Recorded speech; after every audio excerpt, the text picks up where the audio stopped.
கருத்து கேட்க சென்றவர்களை நீங்க ஆட்களை வைத்து அடிச்சிட்டீங்கன்னு ஆதவர்ஜனாவும் நிர்மல்குமார் அவர் சொல்றதை நீ அப்படியே பேசக்கூடாது.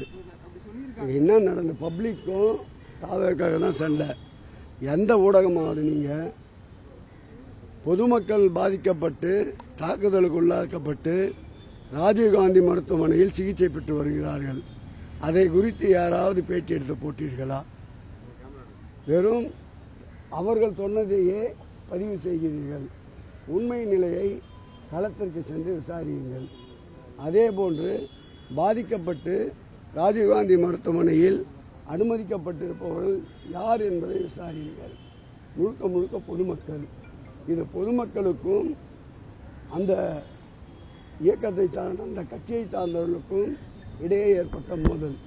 எப்படி பனையூரிலே பிரச்சனைகள் மோதல்கள் தொடர்ந்து கொண்டிருக்கின்றதோ அதே போன்ற ஒரு மோதல். தீர விசாரித்து உண்மையை மக்களுக்கு தெரிவிங்க.